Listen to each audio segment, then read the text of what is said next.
Bismillahirrahmanirrahim. Assalamualaikum pada semua pendengar-pendengar. InsyaAllah pada kali ini saya akan memberi sedikit latihan berkaitan dengan undi menjadi baca undi pos bagi setiap pilihan raya umum.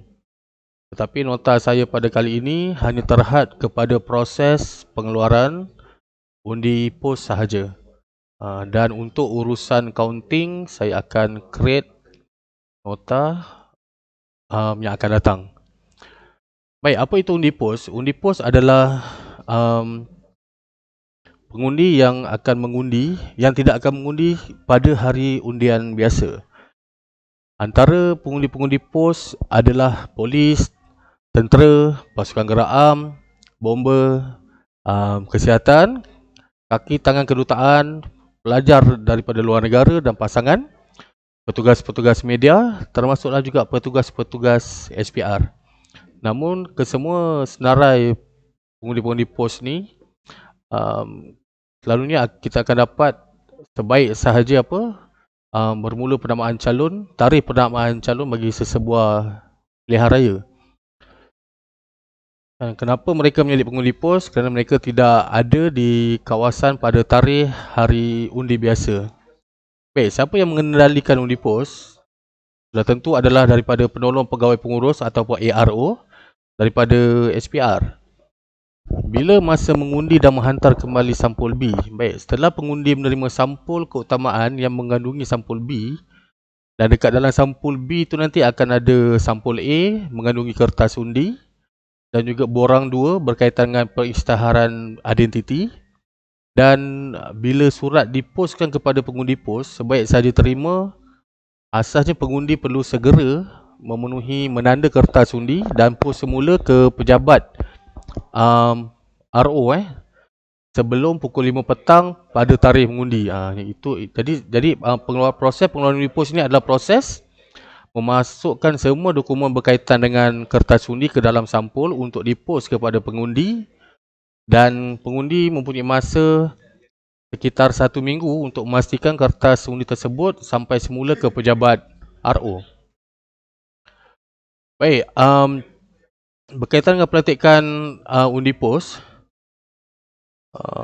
tanggungjawab adalah menjadi satu tanggungjawab kepada calon ataupun wakil calon, iaitu ejen pilihan raya, untuk melantik ejen-ejen undi pos dan juga ejen mengira undi, counting ejen untuk undi pos. Calon-calon juga perlu memberikan latihan yang intensif kepada ejen-ejen, menyediakan surat pelantikan, menyediakan borang sumpah rahsia dan menguruskan ejen-ejen itu sendiri yang kejap saya akan umumkan. Baik, antara syarat-syarat untuk menjadi ejen pengundi pos, pertama adalah mesti 21 tahun ke atas, tidak disabitkan dengan sebarang kesalahan, tidak disabitkan dengan kesalahan di bawah Akta Pertubuhan 1966 dan juga tidak bankrupt. Baik, berapa banyak jumlah undi pos adalah bergantung kepada berapa ramai pengundi pos di sesebuah kawasan. Baik, 300 sampul B setiap peti. Baik, jumlah maksimum kertas undi pos tidak sama seperti peti undi biasa. Peti undi biasa 600 hingga 700 kertas undi bagi setiap undi. Tapi bagi pengundi pos, setiap satu peti undi maksimumnya hanyalah sekitar 300 undi sahaja. Kerana sampul B yang dipulangkan daripada pengundi pos saiz dia lebih besar. Sebab itu tidak muat untuk masuk sehingga 700 kertas undi dekat dalam satu peti. Baik, surat pelantikan siapa sahaja yang menjadi ejen undi pos perlu dilantik oleh calon ataupun wakil calon itu di sebuah pilihan raya. Dan surat pelantikan ini akan disediakan oleh wakil calon melantik anda sebagai sebagai ejen undi pos. Jadi surat pelantikan ini tak perlu disediakan sendiri oleh ejen, akan disediakan sendiri oleh calon. Selain daripada itu juga, antara dokumen kedua yang penting yang perlu dilakukan adalah borang sumpah rahsia. Pertama tadi adalah surat pelantikan, yang kedua adalah borang sumpah rahsia.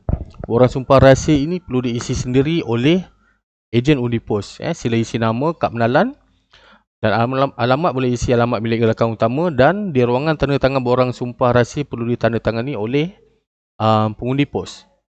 Dan borang ini juga akan disediakan oleh wakil calon. Nanti ketua cabar akan beri kepada anda borang ini untuk diisi. Baik, dokumen yang ketiga perlu ada seorang ejen pengundi pos adalah PAS. Tapi ini adalah PAS undi biasa. Untuk undi pos akan ada PAS ejen undi pos khas. Nanti semasa tugasan mahu pergi proses pengeluaran undi pos, ketua cabar akan berikan anda ke semua dokumen-dokumen yang berkaitan tadi. Yang pertama tadi iaitu surat pelantikan, yang kedua borang sumpah rahsia, dan yang ketiga adalah PAS yang tertera ejen undi pos. Maksudnya nanti bila anda sampai saja dekat tempat proses pengeluaran undi pos yang akan ditetapkan oleh SPR, sampai sahaja sila berjumpa dengan ketua tempat mengundi dan tunjukkan dokumen surat pelantikan, borang sumpah rahsia dan juga tunjukkan PAS ejen undi pos. Kemudian tunjukkan IC. Ketua tempat mengundi akan ambil IC untuk semak sama ada sama tak dengan surat pelantikan dan juga borang sumpah rahsia. Kemudian barulah ketua tempat mengundi akan arahkan anda pergi duduk di meja ejen undi pos untuk menyaksikan proses pengeluaran undi pos. Baik, proses pengeluaran undi pos sangat berbeza dengan proses undi biasa. Kan diharapkan anda telah faham proses undi biasa sebelum mengikuti taklimat berkaitan dengan pengeluaran undi pos. Baik, asasnya kertas undi akan dikeluarkan di pejabat pegawai pengurus dan akan diposkan kepada pengundi-pengundi pos, dan pengundi perlu kembalikan semula surat kepada pejabat pengurus dalam masa sebelum tarikh pilihan raya. Kemudian akan berlakulah pengiraan undi pos di pejabat pegawai pengurus. Baik, ini adalah sampul-sampul penting berkaitan dengan undi pos. Yang pertama sekali adalah sampul keutamaan. Dalam sampul keutamaan ini akan ada beberapa sampul. Dan sampul ini adalah sama untuk parlimen dan juga negeri. Saya ambil contoh untuk sampul parlimen sahaja. Baik, di dalam sampul keutamaan, sampul yang pertama adalah sampul B ataupun sampul parlimen. Dekat sampul ini tertera alamat pejabat pegawai pengurus. Pengundi pos akan masukkan semua dokumen ke dalam sampul B dan pos semula ke pejabat pegawai pengurus. Dan di dalam sampul B akan ada sampul A. Sampul A ini adalah sampul untuk memasukkan kertas undi. Jadi kertas undi nanti setelah diisi perlu dimasukkan ke dalam sampul A. Kemudian ada lagi satu dokumen iaitu borang 2, pengisytiharan pengundi. Maksudnya nanti setelah selesai pengundi menanda kertas undi dan masukkan ke dalam sampul A, pengundi juga perlu masukkan borang pengisytiharan pengundi, borang 2 ke dalam bersama-sama dengan sampul A masuk ke dalam sampul B. Barulah dipos semula ke pejabat pengurus. Baik, ini adalah ringkasan pengurusan pengeluaran undi pos. Pengeluaran kertas undi pos oleh pegawai pengurus. Kemudian pengambilan sampul oleh kurier, polis, tentera, pos Malaysia. Maksudnya setelah siap semua dokumen hendak dipos, sebaik saja selesai proses pengeluaran undi pos, kurier akan datang, postman akan datang dan juga wakil-wakil daripada kem-kem luar Melaka yang ada tentera, polis yang mengundi pos di luar Melaka. Dan semua pacak undi pos mesti hadir bersama daftar pemilih pengundi pos, saksikan pengeluaran kertas undi dan menyediakan peti undi dan karung khas. Tapi kebiasaannya senarai nama pengundi pos ini tidak akan diberikan kepada calon pada hari penanaman calon. Kerana sekarang ni kebiasaannya senarai pengundi pos ini akan diberikan semasa proses pengeluaran undi pos di pejabat RO. Kemudian berlakulah penyerahan sampul-sampul di pusat penyerahan, diagihkan sampul kepada pengundi, penyempurnaan undi oleh pengundi, kemudian sampul B dimasukkan ke dalam karung khas untuk askar, kemudian sampul B dihantar kembali ke pejabat pegawai pengurus, sampul B akan dimasukkan ke dalam peti undi dan sampai masa hari dan kertas undi pos ini bila dikira sama dengan waktu pengiraan undi biasa dan juga undi awal, iaitu pada hari pilihan raya selepas pada pukul 5 petang. Baik, seterusnya, ini adalah kedudukan meja semasa proses pengeluaran kertas undi.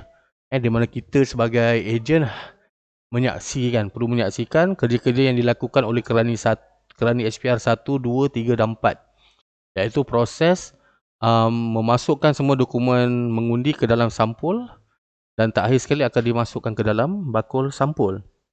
Baik, pertama sekali, kerani pertama akan tanda nama pengundi dan dia akan teriakkan nama pengundi. Jadi kita sebagai ejen perlu semak nama di dalam senarai pengundi pos dan tanda pengundi tersebut.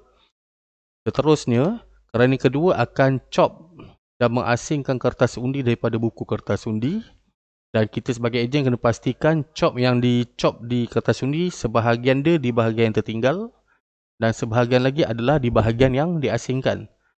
Alright, kemudian kerani yang ketiga akan menulis nombor siri kertas undi di atas sampul A, Parlimen dan Negeri dan borang 2. Maksudnya dekat sini, kerani ketiga akan melihat nombor siri dekat kertas undi, dia akan tuliskan nombor siri kertas undi di atas sampul A dan juga dekat dalam borang 2.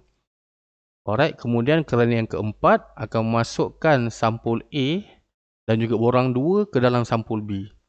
Barulah terakhir ni akan disusun ke dalam bakul sampul. Dia mudah. Jadi kita ni sebagai ejen perlu menyaksikan supaya kertas undi tu dimasukkan ke dalam sampul dengan betul, tidak rosak, tiada sebarang bentuk kecuaian ataupun kelemahan ataupun sabotaj daripada kerani-kerani. Alright. Baca hendaklah menyemak dan menanda pada daftar pemilih, pengenalan dan nama pemilih yang dibacakan oleh kerani 1. Dan kita kena memerhatikan semua tugasan. Proses ini berlangsung sehinggalah selesai pengeluaran. Jadi kita sebagai ejen hanya duduk dan menyaksikan sahaja dan silalah tegur mana-mana kemungkinan kelemahan, kekurangan atau kesalahan yang dilakukan oleh kerani-kerani SPR sehinggalah selesai semua kertas pengundi pos dimasukkan ke dalam sampul. Dan kita boleh terus tunggu sehinggalah ada wakil-wakil daripada Korea dan juga kem-kem luar Melaka akan datang mengambil sampul pengundi pos ni dan bawa ke tempat masing-masing. Okey, proses pengeluaran ini akan melanjutkan sehinggalah selesai semua jumlah mengundi. Alright, itu sahaja yang saya boleh kongsikan. Semoga bermanfaat. Boleh ulang-ulang lihat. Selamat bertugas sebagai pengundi pos pada masa pengeluaran undi pos. Sekian, Assalamualaikum.